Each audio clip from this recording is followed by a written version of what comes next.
Students, have a very sweet morning to all of you. I hope you are well and safe at your home. प्यारे बच्चों, उम्मीद करता हूँ घर पे आप ठीक ठाक होंगे, रोज का काम रोज कर रहे होंगे। बेटा, इन वीडियोस के जरिए जो चीज़ आप सीखते हैं उसे बुक से एक बार रिवाइज करना ज़रूरी है, ताकि वो आपके माइंड में अच्छी तरह से छप जाए, अच्छी तरह से आपको अंडरस्टैंड हो जाए, ताकि बाद में आप उसे टेस्ट के वक्त जो है आप उसी चीज़ का जो है यूज़ करके क्वेश्चन के आंसर दे पाएं। प्यारे बच्चों, आज हम करने वाले हैं meaning of bar diagram. Recently last video में हमने स्टार्ट किया था बार डायग्राम का chapter, presentation of bar diagram and pi diagram. आज हम पढ़ने वाले हैं बार डायग्राम के बारे में। बार डायग्राम क्या होता है? Bar diagram are the those diagram, ये वो डायग्राम्स हैं इन विच, जिसमें कि data are presented in form of rectangular bars और रेक्टेंगुलर फॉर्म, जहां पर डाटा को छड़ के रूप में, अर्थात बार्स का जो मतलब होता है, बार ये वाली छड़ होती है बेटा, इस तरह बार के रूप में या रेक्टेंगल फॉर्म के रूप में हम लोग शो करते हैं। इन्हें कहते हैं बार या rectangular form. Bars are also called column, इन्हें कॉलम भी कहा जाता है, क्योंकि जब ये बनती हैं बार्स तो इस तरह से बनती है। ये बार डायग्राम की शेप है, आपको जो मैं बता रहा हूं कि bar diagram are those diagrams in which data are shown in form of bars और अ रेक्टेंगुलर फॉर्म। तो इस तरह से बच्चों इसकी कुछ फीचर्स भी हैं। मैं आपको इसकी टेबल, इसका डायग्राम सब कुछ बना के जो है अच्छी तरह समझाने वाला हूं आज। इसकी फीचर को बनाने से पहले मैं चाहता हूं कि आपको टेबल बता दूं कि बार डायग्राम की टेबल कैसे बनती है और इसे शो कैसे करते हैं। 2 मिनट लगेंगे, लेकिन आपको समझ अच्छी तरह आ जाएगा।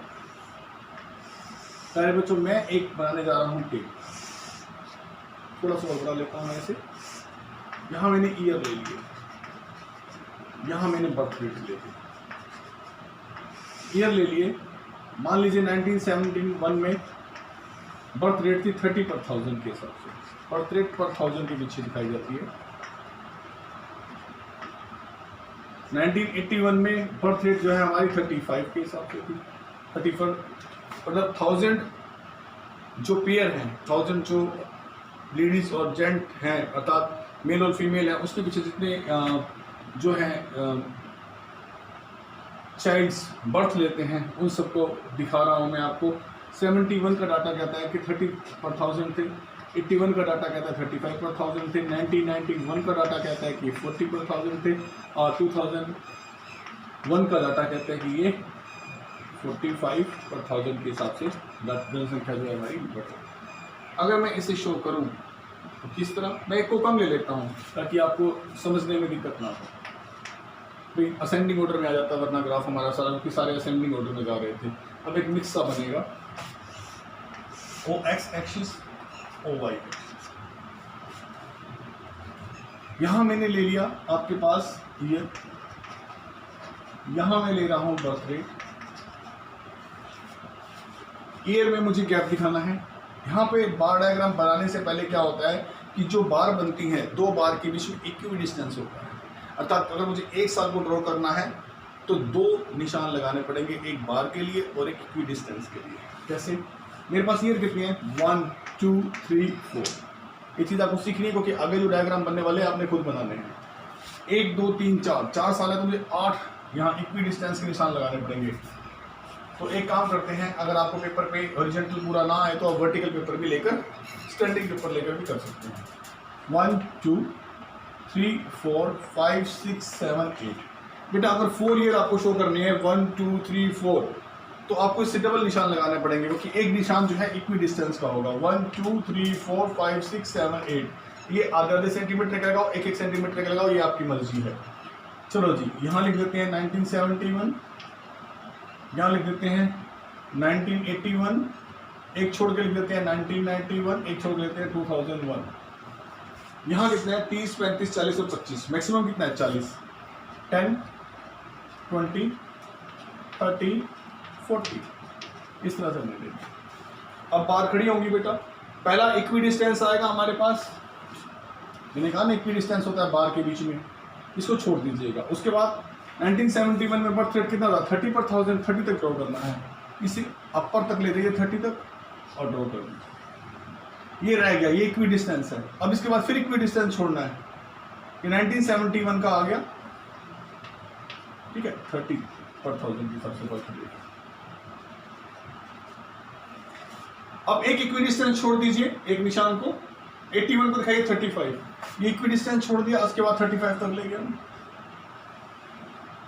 35 बर्थ रेट, आपने अब इक्विडिस्टेंस आ गया।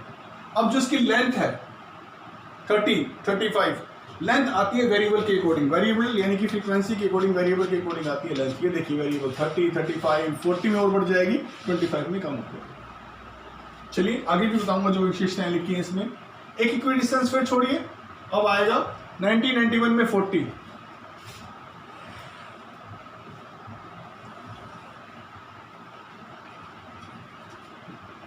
फिर इक्विडिस्टेंस छोड़िए 2001 में आएगा 25, इसकी 25 तक हट जाएगी। ये जो मैं आपको ऊपर ले जा रहा हूं, इसे मैं हाइट भी कह सकता हूं, इसे मैं लेंथ भी कह सकता हूं बच्चों। ये जो बार की लंबाई आ रही है मेरे बच्चों, इसे मैं लेंथ भी कह सकता हूं और हाइट भी कह सकता हूं।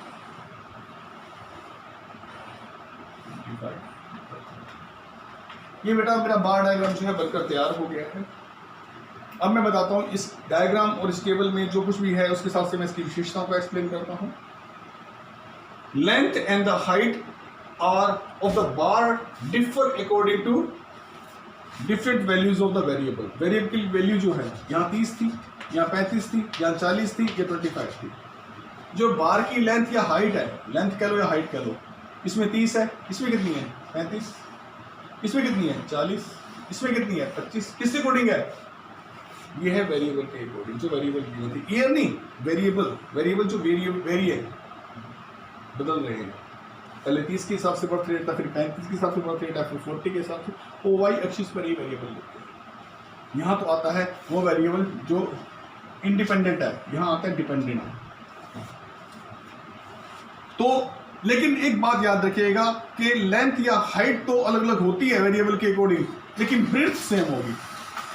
इसकी जो चौड़ाई है, जो ब्रीथ है, वो सेम रहेगी मेरे बच्चों। लेंथ डिफरेंट है but breadth remain the same. चौड़ाई में कोई फर्क नहीं आएगा। ये जितनी आधा सेंटीमीटर ये थी, आधा ये थी, आधा ये थी, आधा ये थी, आधा ये थी, आधा ये थी। ये जो बार हैं, इनकी ब्रीथ देख लो, इनकी चौड़ाई, इनके अंदर की, ये नहीं बदल सकती, ये सेम होती है। लेंथ और हाइट में भी the different but to breadth remain the same. दूसरी विशेषता बार डायग्राम की, बार आइदर भी वर्टिकल और हॉरिजॉन्टल। ये जो मैंने खड़े किए हैं ये वर्टिकल खड़े किए हैं, लेकिन ये हॉरिजॉन्टल भी बनाए जा सकते हैं। इस फॉर्म में भी हो सकते हैं बार, ठीक है। इस फॉर्म में भी बार कभी कभार रेयरली देखने को मिल जाते हैं, लेकिन bar vertical as well as horizontal बनाए जाते हैं, पर यूजुअली ये क्या होते हैं, वर्टिकल शो होते हैं। लिखा हुआ है बार्स में भी आइदर वर्टिकल और हॉरिजॉन्टल, बट हाउएवर किंतु usually these are used in vertical form. ज्यादातर ये वर्टिकल इन स्टैंडिंग फॉर्म में होते हैं। Bars are equidistant from each other. Bar के बीच में डिस्टेंस जो है बराबर होती है। ये नहीं यहाँ का अगर डिफरेंस 1 सेंटीमीटर का है तो यहाँ का डिफरेंस भी 1 सेंटीमीटर पाना चाहिए, यहाँ का डिफरेंस भी 1 सेंटीमीटर। जो इक्वी डिस्टेंस है वो बराबर आना चाहिए, बार्स के बीच में अलग अलग नहीं होना चाहिए। All bars are based on same common base line. ये जो OX है ये एक बेस लाइन है। ये सारे बार डायग्राम बेस लाइन के ऊपर स्टैंडिंग होने चाहिए या उस पर बने हुए होने चाहिए, चाहे वो हॉरिजॉन्टल भी क्यों नहीं बने हुए। एक कॉमन बेस लाइन पर ये स्टैंडिंग होते हैं, अलग अलग नहीं होती। इनकी बेस लाइन होती है जिसको इन्हें स्टैंड करके कंपैरिजन में दिखाया जाता है। कॉमन OX एक्सिस का यहाँ पर जो रिप्रेजेंटेशन है वो इसकी बेस लाइन को दिखाता है, जैसे OX एक्सिस। आगे है data are presented in forms of bars according to the ascending और डिसेंडिंग ऑर्डर। ये असेंडिंग ऑर्डर में भी दिखाया जा सकता है, डिसेंडिंग ऑर्डर में भी दिखाया जा सकता है। बार अगर सीधा मैं 30, 35, 40, 45 लेता तो वो असेंडिंग ऑर्डर के बार्स आ जाते, लेकिन अगर मैं छोटा पहले फिर उससे बड़ा फिर उससे बड़ा फिर उससे बड़ा तो असेंडिंग है। अगर मैं बड़े छोटे से बड़े की तरफ जाता, छोटे से बड़े की तरफ जाऊं तो वो हमारा क्या होगा, असेंडिंग ऑर्डर, और बड़े से छोटे की तरफ आ जाऊं तो वो होगा डिसेंडिंग ऑर्डर। ऐसे भी बार बनाए जा सकते हैं। और अगर आपने अट्रैक्टिव दिखाना है इनको तो आप इनको शेड कर सकते हैं। ज्यादातर जब 2 वेरिएबल होते हैं इसमें मल्टी बार बनाए जाते हैं तो हम शेडेड करके जो है इन्हें अलग रूप दिखा सकते हैं। अट्रैक्टिव दिखने के लिए इन्हें कलर भी भरे जा सकते हैं, इनको शेड्स भी दी जा सकती हैं। तो प्यारे बच्चों, अगली वीडियो में हम करने वाले हैं इसके टाइप्स ऑफ बार डायग्राम। तब तक के लिए